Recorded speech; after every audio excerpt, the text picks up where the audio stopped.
Hi, everyone. We're back for episode 2 of the Our Road to Emmaus devotional. I'm Brenda Troutman, author of the book Our Road to Emmaus Walking with Jesus Through Difficult Times. Let me remind you where we left the men in episode 1, walking a road from Jerusalem to Emmaus, downcast and confused, wondering about their future.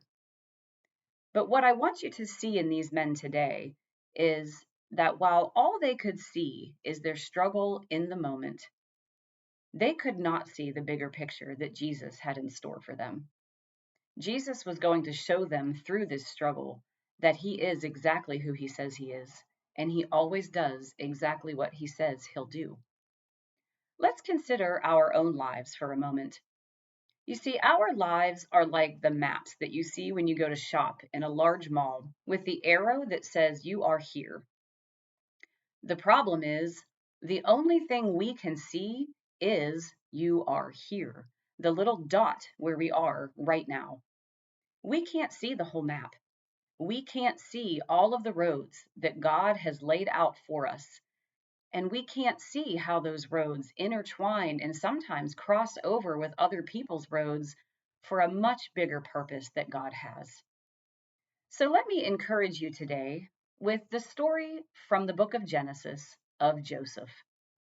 You see, Joseph was a man who went through many hardships, and probably in each one of those moments, he could not see the bigger picture. But what we do see at the end of his story is the revealing of the bigger picture. So let me briefly walk you through what happened to Joseph and see how we can compare this to the men on the road to Emmaus and to our own lives. You see, first, Joseph's brothers, out of jealousy, threw him into a pit with the intent of killing him. Instead, they sold him into slavery. And I am sure on that road to Egypt, being sold as a slave, Joseph wondered, what could God possibly have in store for my life? Well, when he got to Egypt, he was elevated to a high position in the house of Potiphar. That is, until Potiphar's wife unjustly accused him of sexual assault. So he was thrown in prison. And so there Joseph sat, probably wondering again, what is happening to me? I've been so faithful, God. Why am I sitting in this prison? Finally, he met the king's cupbearer and baker, who both had dreams, and he was able to interpret those dreams. And I'm sure he thought, this is my ticket out. Finally, things are going to work out. But the king didn't let him out of prison for a full 2 more years. But then finally, at the end of the story, we see Joseph rescuing Egypt and all of the surrounding area from a terrible famine.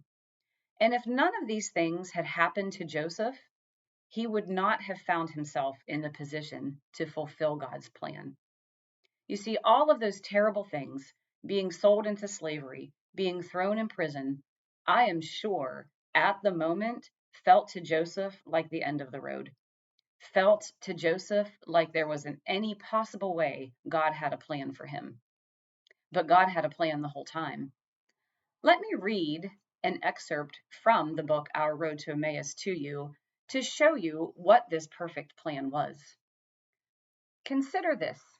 If Joseph's brothers had not sold him into slavery, if Potiphar's wife had not accused him of assault, if the cupbearer had remembered to tell Pharaoh about him sooner, then the timing would not have been right for Joseph to interpret Pharaoh's dream.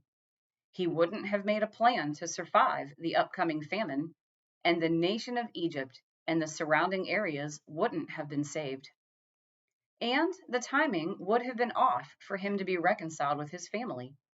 If just one of those terrible things hadn't happened, God's plan for saving many people would not have come to pass.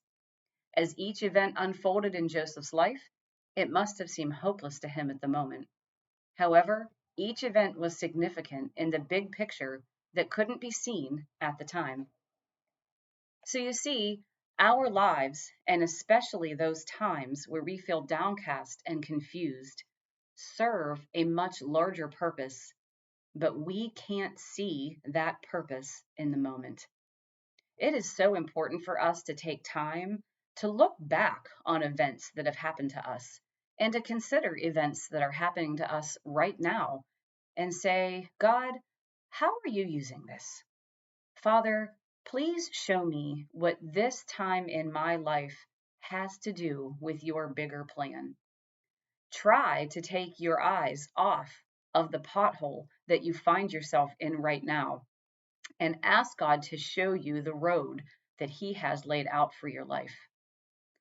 There was a time for these men on the road to Emmaus that also seemed the end of the road. Jesus had been crucified. Their Lord and who they thought was their Savior was gone.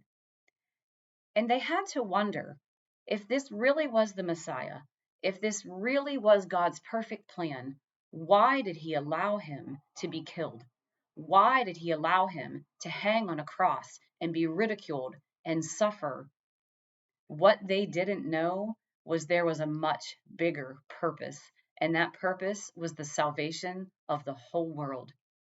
You see, Jesus had to go through a time of suffering to save all of us from our sin. The men on the road to Emmaus couldn't see that in the moment.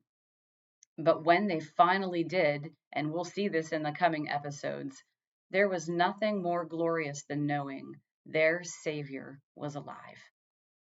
So I want to encourage you today to look at your road.